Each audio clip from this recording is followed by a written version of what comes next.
O que você faria se, ao buscar a casa dos sonhos com um preço irresistível, descobrisse que o verdadeiro custo é a sua paz? Uma família, buscando um recomeço longe dos holofotes da cidade, encontra o lar perfeito em um casarão isolado, o refúgio ideal para afastar os fantasmas do passado.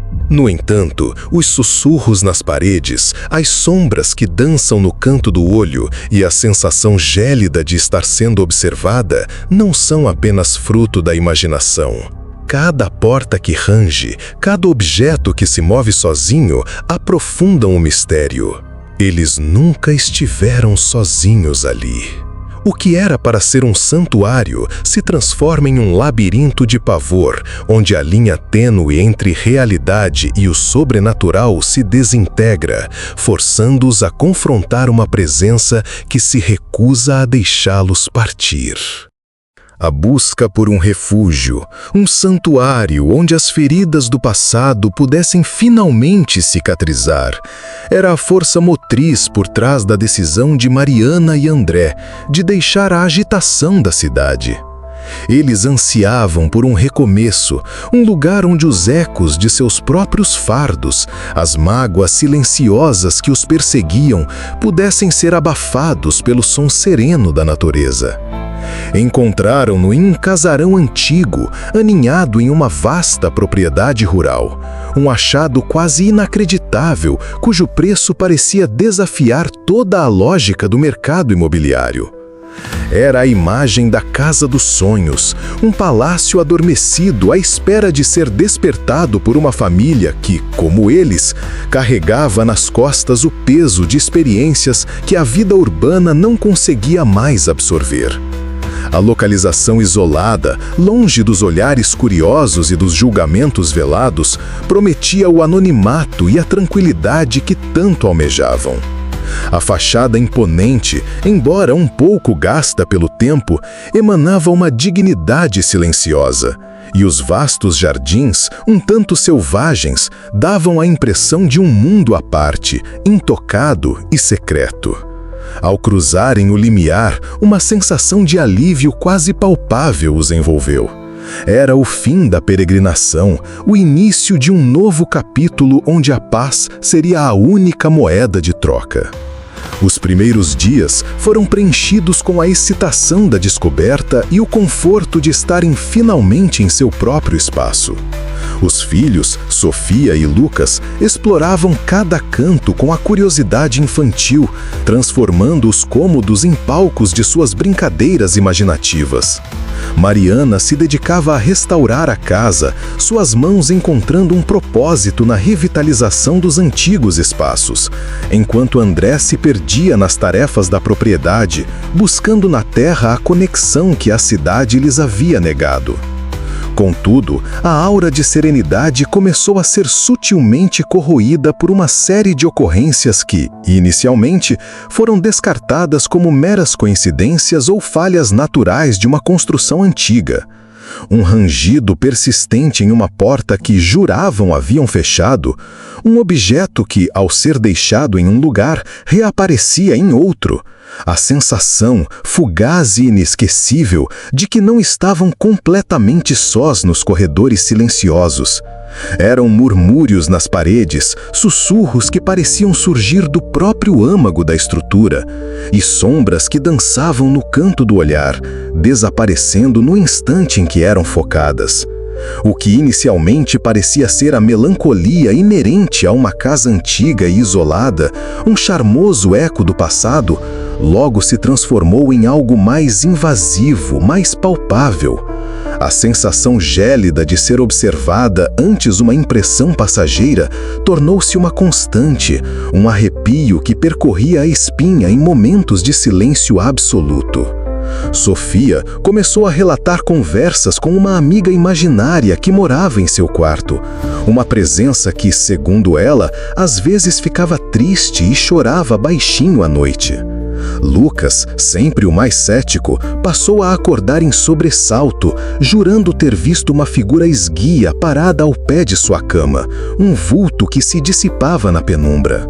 Eram murmúrios nas paredes, sussurros que pareciam surgir do próprio âmago da estrutura, e sombras que dançavam no canto do olhar, desaparecendo no instante em que eram focadas. O que inicialmente parecia ser a melancolia inerente a uma casa antiga e isolada, um charmoso eco do passado, logo se transformou em algo mais invasivo, mais palpável. A sensação gélida de ser observada, antes uma impressão passageira, tornou-se um arrepio que percorria a espinha em momentos de silêncio absoluto.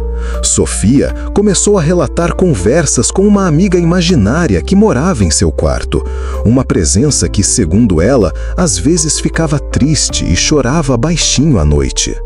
Lucas, sempre o mais cético, passou a acordar em sobressalto, jurando ter visto uma figura esguia parada ao pé de sua cama, um vulto que se dissipava na penumbra. Mariana, que sempre fora pragmática, começou a sentir uma crescente apreensão, uma intuição sombria que a impelia a trancar portas e verificar janelas com mais frequência, como se o próprio lar que tanto haviam buscado estivesse conspirando contra eles. André, embora relutasse em admitir, também percebia a mudança, a atmosfera densa que pesava sobre a casa, um véu invisível de inquietação que tornava cada amanhecer menos promissor. O preço irresistível do casarão, antes visto como uma bênção, agora parecia um prenúncio sinistro, um chamariz para algo muito mais antigo e sombrio do que qualquer um deles poderia conceber. Aquela casa, que deveria ser o epicentro de seu recomeço, a âncora para seus turbulentos passados, estava gradualmente se revelando um labirinto de pavor. Um lugar onde a linha tênue entre a sanidade e o sobrenatural se desintegrava a cada instante. A paz que buscavam parecia uma miragem, um luxo inatingível em meio aos mistérios que se desdobravam. A fragilidade de sua esperança era posta à prova, confrontada por uma presença que se manifestava em cada rangido de assoalho, em cada sopro gélido que não vinha do vento, em cada olhar oculto que sentiam sobre si. Era uma presença que não aceitava ser ignorada, que se alimentava do silêncio e do medo, recusando-se, por ora, a deixá-los partir, aprisionando-os em um pesadelo que se desenrolava em seu próprio santuário. A luz da tarde, antes acolhedora, agora se infiltrava pelas janelas altas do casarão com uma tonalidade âmbar que criava longas e distorcidas sombras nos corredores. Mariana estava na cozinha, tentando em vão desviar o olhar do canto escuro, onde a geladeira antiga parecia pulsar com uma vida própria, um zumbido baixo e constante que não pertencia à sua mecânica. Ontem, ela jurava ter encontrado um pequeno brinquedo de madeira, um cavalinho entalhado com uma arte primitiva, em cima da mesa da sala de jantar. Não pertencia a nenhum de seus filhos, e ela tinha certeza de tê-lo visto pela última vez na caixa de objetos antigos que encontrara no sótão, um lugar que ela ainda hesitava em explorar completamente. Quando foi buscá-lo para mostrá-lo a André, a mesa estava vazia, o espaço onde o cavalinho repousava parecendo estranhamente limpo, como se a madeira tivesse sido absorvida por ela. O pensamento, por mais absurdo que fosse, a assombrava. A casa estava, de alguma forma, começando a se lembrar de seus antigos habitantes, ou talvez de algo mais profundo e fundamental. Naquele mesmo dia, Sofia, com seus 7 anos e uma imaginação que florescia em um terreno fértil de solidão e mistério, contou a Mariana sobre o homem baixinho que vivia atrás da parede do seu quarto. Ele não falava, apenas observava, e às vezes, quando Sofia estava com medo, ele batia levemente na madeira, um som abafado que parecia mais um lamento do que um convite. Mariana tentou racionalizar, atribuindo às falas da filha as histórias que o avô contava sobre os bichos da madeira, mas a expressão séria nos olhos de Sofia, a convicção genuína em sua voz, plantaram uma semente de dúvida que rapidamente germinou em seu peito. Lucas, por sua vez, havia se tornado mais retraído. Seus jogos antes vibrantes deram lugar a longas horas sentado na janela do seu quarto, olhando fixamente para a linha escura da floresta que circundava a propriedade, como se esperasse algo ou alguém emergir do emaranhado de árvores antigas. Sua mãe sentia que ele estava se afastando, imerso em um mundo interior que ela não conseguia mais alcançar, um reflexo da atmosfera que parecia envolver a todos na casa. André, que até então se mantinha firme na postura de protetor e provedor racional, também começou a apresentar sinais de desgaste. As longas horas no campo, que antes lhe traziam paz, agora eram pontuadas por uma sensação de vigilância constante. Ele jurava ouvir passos que não eram os seus, o som de galhos quebrando no meio da noite, mesmo quando o vento estava calmo. Certa vez, enquanto consertava uma cerca antiga na divisa da propriedade, ele se virou subitamente, sentindo um olhar penetrante em suas costas, apenas para encontrar o vazio da mata. Um arrepio, mais frio que qualquer brisa, o percorreu e ele rapidamente concluiu seus afazeres, sentindo uma urgência incomum em retornar à segurança relativa da casa, como se o exterior, antes fonte de alívio, agora representasse uma ameaça. A busca pela paz, a promessa de um recomeço, parecia se desvanecer em um véu de incertezas, e a casa que deveria ser seu santuário, seu porto seguro, estava gradualmente se transformando em um palco de horrores que se anunciavam em sussurros e sombras. A porta para o inferno, ao que parecia, havia sido aberta com o preço de um sonho. A relutância em aceitar a natureza perturbadora de sua nova realidade se tornava um fardo cada vez mais pesado para Mariana e André.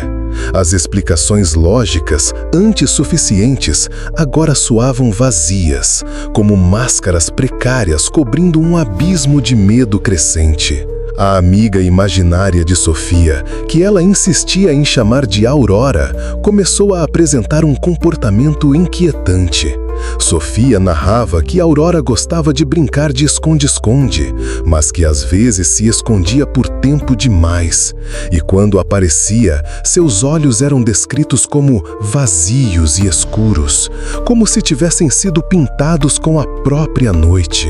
Lucas, em um raro momento de comunicação aberta, confessou a Mariana que sentia a presença não apenas em seu quarto, mas em toda a casa, uma frieza que se espalhava como um contágio e que às vezes via reflexos distorcidos nas superfícies polidas, como se algo estivesse tentando emergir do espelho. Essas confissões fragmentadas pintavam um quadro aterrorizante, e Mariana sentia uma necessidade visceral de proteger seus filhos, de encontrar uma verdade que pudesse desvendar o enigma daquela casa.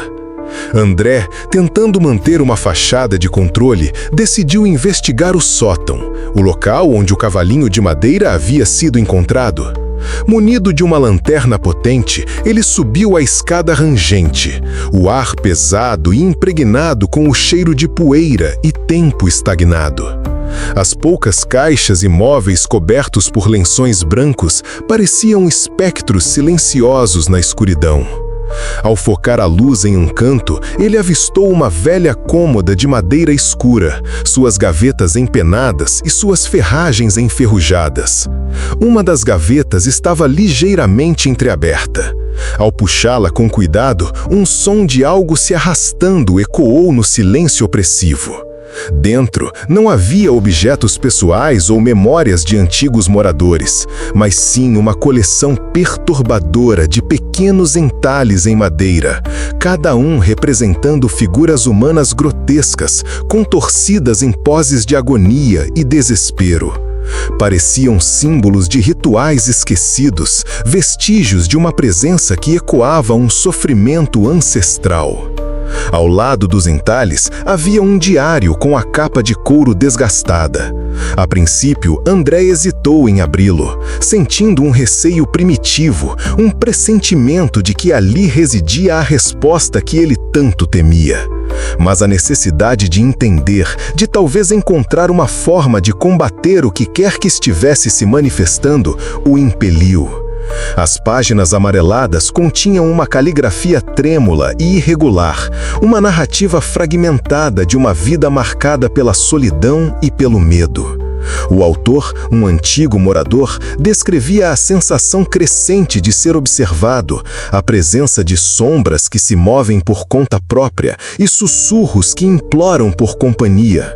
Ele relatava como a casa parecia respirar em certas noites e como objetos se moviam, como se manipulados por mãos invisíveis.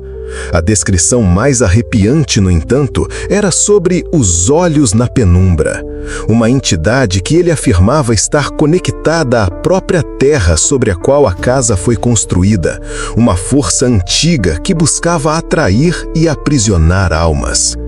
A leitura foi uma descida abrupta em um poço de pavor, e André sentiu o peso esmagador da verdade. Eles não haviam comprado uma casa, haviam inadvertidamente invadido um território que pertencia a algo terrível.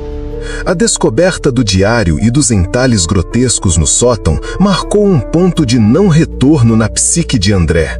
A racionalidade cedeu lugar a um temor paralisante. A necessidade de proteger sua família tornou-se uma obsessão febril. Ele tentou esconder a gravidade da situação de Mariana, mas a atmosfera pesada da casa, os choros noturnos de Sofia e o silêncio cada vez mais profundo de Lucas eram evidências incontestáveis de que algo sombrio estava em curso. Mariana, por sua vez, sentia a mudança em André, a tensão latente em seus ombros, o olhar fixo que ele agora lançava para os cantos escuros dos cômodos. A fragilidade de sua aparente normalidade desmoronava, e ela começou a buscar seus próprios sinais, a prestar atenção aos detalhes que antes ignorava. A forma como a água da torneira às vezes parecia carregar um leve tom acinzentado, o frio inexplicável que pairava em certos cômodos, mesmo nos dias mais quentes, e a estranha ausência de pássaros nos jardins extensos, como se a própria natureza evitasse aquele lugar. Naquela noite, enquanto a lua se escondia atrás de nuvens carregadas, um barulho mais alto e distinto rompeu o silêncio. Um estrondo vindo do quarto de Lucas. André e Mariana correram para lá, o coração disparado. Encontraram o quarto em um estado de desordem peculiar. Os móveis estavam intactos, mas a grande estante de livros havia caído, espalhando volumes por todo o chão. Lucas estava encolhido em um canto, tremendo, apontando para a parede. "Ele me empurrou", sussurrou, a voz rouca de terror. "O homem baixinho, ele estava bravo." André se aproximou da parede onde Lucas apontava. Não havia nada ali, apenas a pintura descascada de um tom verde musgo desbotado. No entanto, ao tocar a superfície, sentiu uma frieza antinatural, e em um ponto específico, a pintura parecia mais fina, quase como se a parede estivesse escondendo algo atrás de si, um espaço vazio que não deveria existir. Era uma fenda na realidade, uma sugestão de que o mundo que eles percebiam era apenas uma fina camada sobre algo mais profundo e aterrorizante. A tentativa de manter a sanidade e a unidade familiar começou a desmoronar sob o peso da crescente paranoia. Sofia passou a desenhar imagens perturbadoras de figuras esguias com braços longos e olhos fundos, e começou a falar sobre acordar o que dorme. Lucas se recusava a ficar sozinho em seu quarto, insistindo em dormir no chão do quarto de seus pais, um refúgio precário contra os horrores que ele sentia rondando. Mariana tentou falar com André sobre a possibilidade de irem embora, de abandonar tudo, mas ele estava obcecado em entender e encontrar uma forma de confrontar a presença, de proteger sua família. Ele sentia a responsabilidade pesada demais, a crença de que se ele falhasse em entender, todos estariam condenados. A casa não era mais um refúgio, mas uma armadilha, um palco onde a realidade se desdobrava em pesadelos, e a presença, antes um sussurro, agora gritava sua existência através do medo palpável que se instalara em seus corações. Eles haviam cruzado o limiar e não havia mais retorno. A cada dia que passava, a casa parecia se aprofundar em sua própria malevolência, e a família de André e Mariana tornava-se mais isolada, não apenas geograficamente, mas também emocionalmente. As tentativas de comunicação com o mundo exterior tornaram-se escassas. O telefone fixo operava intermitentemente, e o sinal de celular era praticamente inexistente. A estrada que levava à propriedade, antes uma promessa de conexão, agora parecia um caminho solitário que se estendia para o nada. André, consumido pela necessidade de encontrar uma solução, passava horas debruçado sobre o diário do antigo morador, tentando decifrar as passagens crípticas sobre ritos de sacrifício e a força que se alimenta da desespero. Ele começou a acreditar que a entidade buscava algo específico, uma forma de ancorar-se permanentemente no mundo físico, e que seus filhos, com sua inocência e vulnerabilidade, poderiam ser a chave. Essa suspeita, mais do que qualquer outro evento, o impeliu a agir, a transformar sua relutância em uma determinação sombria. Mariana, sentindo a deterioração da saúde mental de André e a crescente fragilidade de seus filhos, tomou uma decisão drástica. Em um momento em que André estava em seu escritório improvisado no sótão, ela pegou Sofia e Lucas e tentou sair da casa. O plano era simples: chegar à cidade mais próxima e buscar ajuda. No entanto, ao chegarem ao carro, encontraram os pneus completamente esvaziados, cortados com precisão. A porta da frente, que eles tinham certeza de ter trancado, estava escancarada, e um frio sepulcral emanava de seu interior.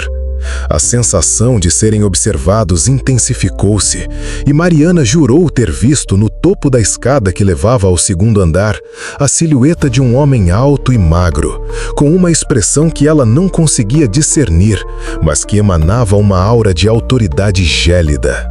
A casa, de repente, parecia viva, um organismo que reagia à sua tentativa de fuga. O jogo das sombras, como Mariana passou a chamar as manifestações, intensificou-se.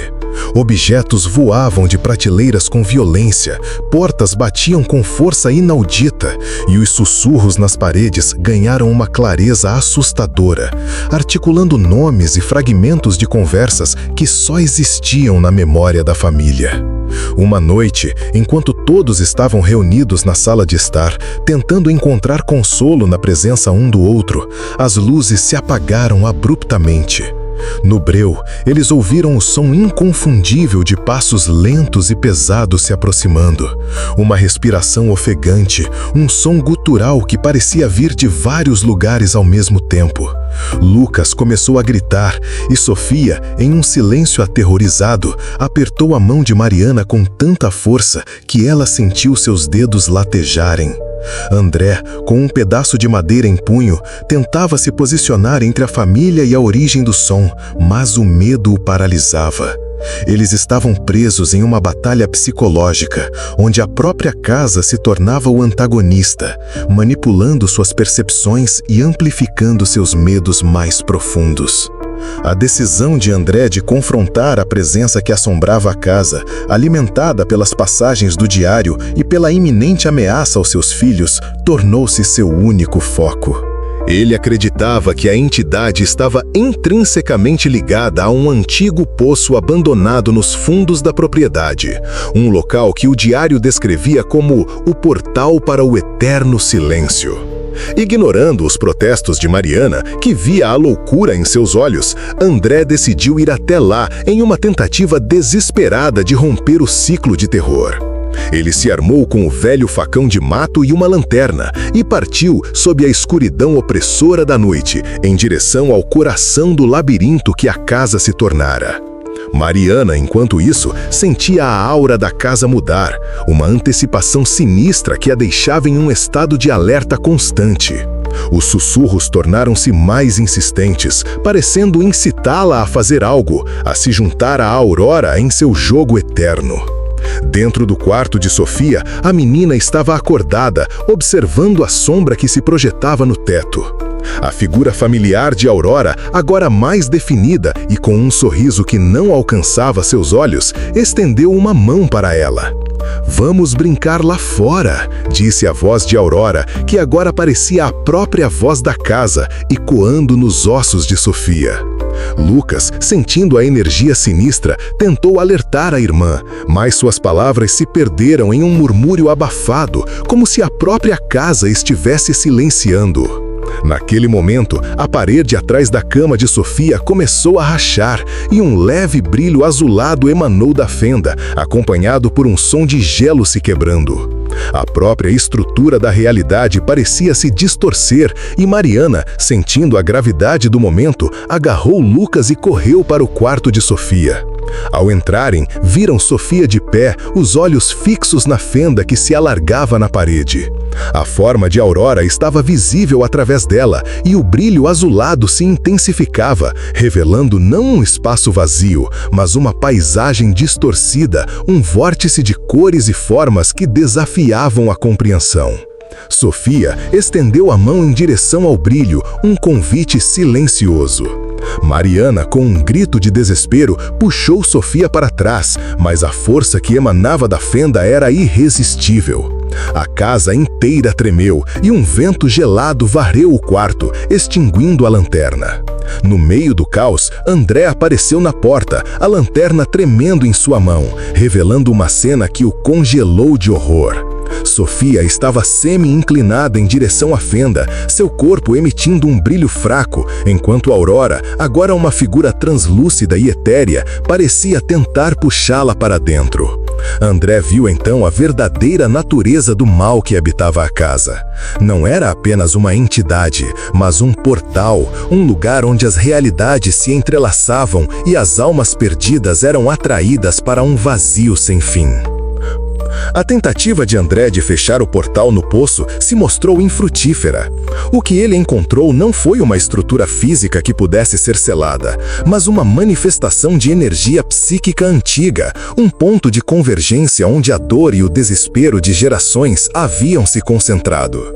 A própria terra parecia pulsar com uma energia sombria, e os sussurros que o atormentavam intensificaram-se, agora com uma clareza aterradora, revelando não apenas o passado da casa, mas também os medos mais profundos e ocultos de sua própria alma.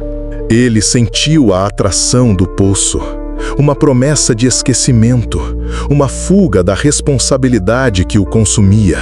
Contudo, a visão de Sofia, lutando contra a força que tentava sugá-la para dentro da fenda na parede de seu quarto, ressurgiu em sua mente, um último vestígio de sua determinação de proteger sua família. Ele abandonou o poço, o coração pesado, com a certeza de que o mal que afligia sua casa era mais sutil e insidioso do que qualquer coisa que pudesse ser combatida com força bruta. Ao retornar à casa, André encontrou um silêncio sepulcral. O brilho azulado do quarto de Sofia havia desaparecido, e a parede parecia novamente intacta. Mariana estava sentada no chão do quarto, abraçando Lucas, ambos em um estado de choque catatônico. Sofia não estava mais lá. Apenas uma fina camada de poeira azulada cobria o local onde ela estava antes, um resíduo de algo que não pertencia a este mundo. A casa parecia ter absorvido sua filha, aprofundando o abismo de desespero que se instalara na família. O preço da casa, que antes parecia uma pechincha, agora se revelava como o verdadeiro custo. A própria alma de sua família, desfeita em fragmentos pela entidade que habitava aquele lugar. A busca pelo recomeço havia se transformado em uma busca desesperada, por uma memória que a realidade se recusava a apagar. Os dias que se seguiram foram marcados por uma dor lancinante e uma culpa avassaladora. André e Mariana se tornaram sombras de si mesmos, assombrados pela ausência de Sofia e pela implacável memória da noite em que ela desapareceu. A casa, antes um espaço de esperança, agora era um mausoléu de seus sonhos, cada canto ecoando o riso que não mais existia. Tentaram em vão buscar ajuda externa, mas a história de uma criança desaparecida em uma casa assombrada era recebida com ceticismo e compaixão vazia. A linha que separava a realidade da loucura se tornava turva, e eles se viam presos em um ciclo de sofrimento, a realidade distorcida pela dor e pela convicção de que algo muito antigo e maléfico havia se apoderado de sua vida. O eco da queda de Sofia reverberava em seus corações, um lembrete constante do que haviam perdido e da impossibilidade de um retorno.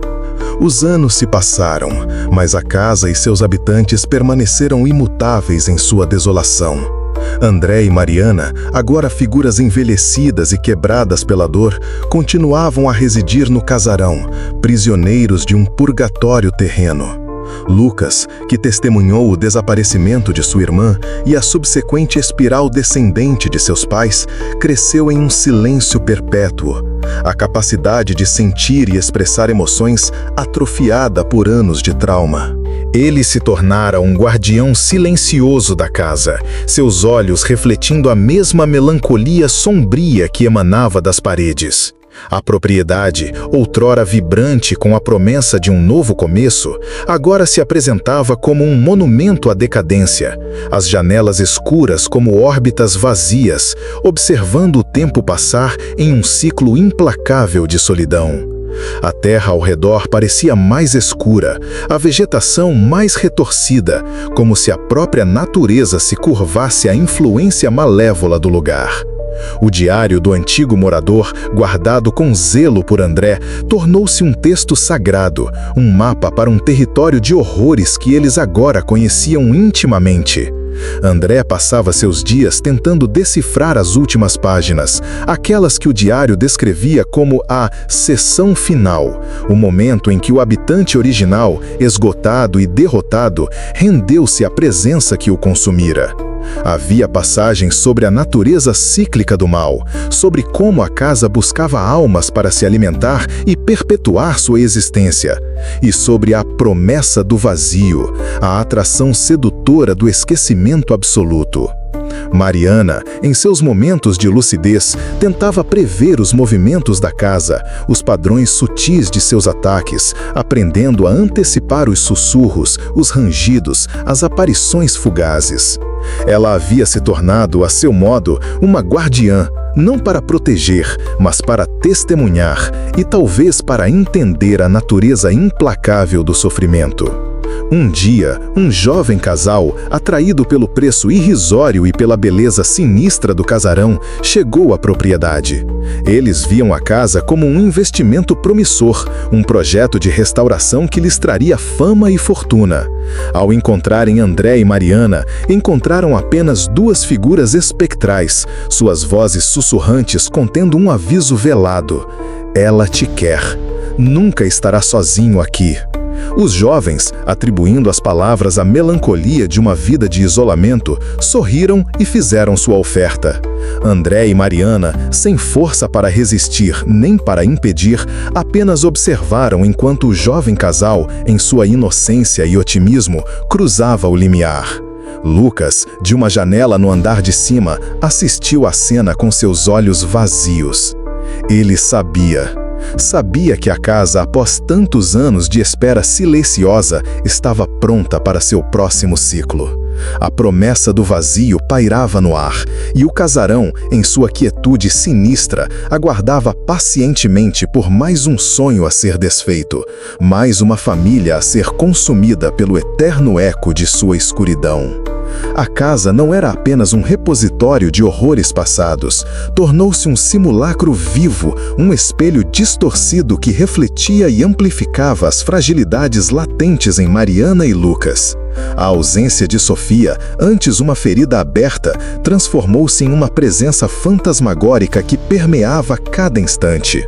Mariana, na sua busca por entender o que havia acontecido, começou a experimentar um fenômeno perturbador: o eco de Sofia em suas próprias ações. Ao tentar preparar uma refeição simples, suas mãos reproduziam os gestos exatos de Sofia ao manusear seus brinquedos de argila, e sons infantis, quase inaudíveis, pareciam pairar no ar. Era como se a casa estivesse tecendo fragmentos da essência de sua filha em sua própria existência, subvertendo a dor em uma forma retorcida de lembrança. Lucas, por sua vez, desenvolveu uma relação singular com os objetos inanimados da casa. Ele começou a conversar com os móveis, com as paredes, imputando-lhes personalidades e intenções. Uma cadeira antiga na sala de estar, por exemplo, tornou-se um confidente para quem ele sussurrava seus medos e suas observações sobre a atmosfera opressora. Ele acreditava que, ao dar voz a esses elementos inertes, estava, de alguma forma, apaziguando a entidade que habitava a casa, oferecendo-lhe uma nova forma de interação que não envolvesse a possessão. Essa projeção de sua própria necessidade de conexão em objetos sem vida era um testemunho da profunda solidão que o consumia, uma tentativa desesperada de encontrar um elo em um ambiente que havia se tornado intrinsecamente hostil. Para além da dor da perda, uma nova camada de desespero se manifestou: a erosão da própria identidade. Mariana, ao se ver reproduzindo inconscientemente os maneirismos de Sofia, começou a questionar quem era ela mesma, separada de sua filha. As lembranças de sua vida anterior, antes da casa, tornaram-se turvas, ofuscadas pela realidade opressora do presente. Ela temia que a casa não apenas levasse suas almas, mas que também apagasse sua própria individualidade, substituindo-a por um eco vazio de seus entes queridos. Essa perda gradual de si mesma, mais do que a perda física de Sofia, era o verdadeiro terror, a desintegração de sua essência em um vórtice de desespero. André, alheio a essa batalha interna de Mariana e Lucas, continuava sua busca infrutífera no diário, obcecado em encontrar uma explicação ou um método de controle. Sua incapacidade de aceitar a perda, sua necessidade de encontrar uma solução tangível, o aprisionava ainda mais em um ciclo de negação e sofrimento. Ele se recusava a reconhecer que a casa não era um problema a ser resolvido, mas uma força existencial que subvertia as próprias leis da realidade. Sua busca incessante por uma resposta lógica em um mundo que já havia abandonado a lógica era a sua própria forma de auto-engano, um distanciamento da verdade avassaladora que o cercava. A casa, portanto, agia não apenas como um predador de almas, mas como um catalisador da autodestruição, explorando as fraquezas inerentes à condição humana. Ao refletirmos sobre a jornada até aqui, percebemos que as fissuras em nossa percepção, antes sutis e facilmente descartadas, agora se revelaram como portais para uma compreensão mais sombria da existência. A casa, um palco de esperanças esfaceladas, não foi apenas um cenário inerte, mas um agente ativo na desconstrução da realidade que a família acreditava possuir. A busca por um refúgio, ironicamente, aprofundou o isolamento, transformando o exterior em uma barreira intransponível, enquanto o interior se tornava um labirinto de ecos e presenças que desafiavam a lógica. A fragilidade dos laços familiares, exposta e amplificada, serviu como terreno fértil para que forças ocultas pudessem operar, moldando e subvertendo a própria essência de quem eles eram, deixando um rastro de questionamento sobre a própria identidade e a natureza da realidade. Neste ponto, é imperativo que percebamos como os fios que tecemos, as manifestações sutis que evoluíram para confrontos explícitos, a perda que se tornou um espectro palpável, a sanidade que se desfez em fragmentos, convergem para um quadro mais amplo. A promessa inicial de um recomeço, um oásis em meio às desolações do passado, revelou-se uma miragem cruel. Em vez de cura e paz, encontraram uma verdade mais antiga e implacável, uma força que se nutria não apenas do medo, mas da própria desintegração do familiar. A casa, longe de ser um receptáculo passivo de histórias passadas, demonstrou ser um organismo vivo, um vórtice que atrai e distorce, amplificando as vulnerabilidades humanas até o ponto de ruptura, testando os limites do que significa ser um indivíduo e um membro de uma unidade familiar. Ao nos aproximarmos da reflexão final, a clareza emerge não na forma de respostas definitivas, mas na compreensão da profundidade e da complexidade do que foi experimentado. Os ecos persistentes, as memórias que se recusam a desaparecer, as perguntas que pairam no ar sem resposta, tudo isso compõe um mosaico que nos convida a olhar para além da superfície. A experiência da família, embora singular em seus detalhes, ressoa com ansiedades universais sobre perda, a fragilidade da nossa própria percepção e a inescapável natureza de certos mistérios que desafiam a compreensão humana. Essa convergência de temas e emoções nos prepara para a derradeira apreensão, para a contemplação do que resta quando a própria fundação da realidade se mostra instável e as promessas de paz se desvanecem no vazio. A casa, outrora um farol de esperança em meio à tempestade do passado, tornou-se o epicentro de um redemoinho que sugou a essência de seus habitantes, deixando para trás apenas fragmentos de almas e memórias distorcidas. A busca incessante por um recomeço, a promessa de um santuário onde as feridas pudessem cicatrizar, culminou na desintegração da própria realidade, uma ilusão cruel desfeita pelos sussurros que ecoavam nas paredes, pelas sombras que dançavam na periferia da visão e pela frieza insidiosa que penetrava os ossos. O preço irresistível, que parecia uma bênção material, revelou-se o verdadeiro custo: a paz, a sanidade e a própria identidade, tudo sacrificado no altar de um mal insondável que se alimentava da desolação. A linha tênue entre o familiar e o horripilante se rompeu.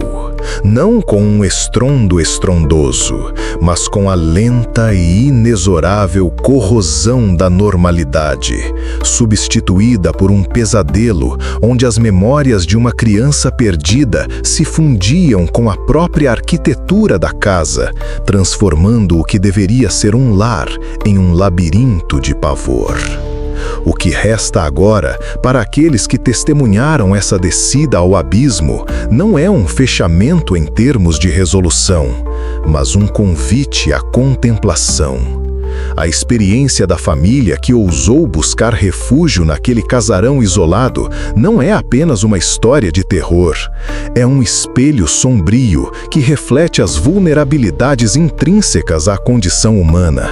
A forma como a esperança pode se tornar uma armadilha, como a busca por segurança pode nos levar a um isolamento mais profundo e como a fragilidade de nossa sanidade pode ser explorada por forças que mal começamos a compreender.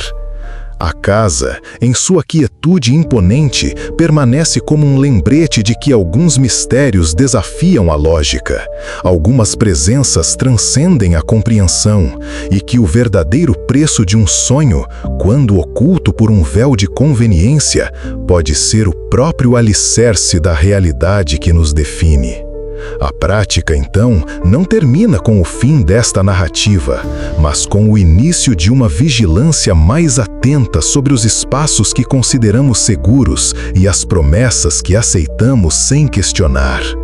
Começa agora a sabedoria de reconhecer os sussurros antes que se tornem gritos, de perceber as sombras antes que engulam a luz.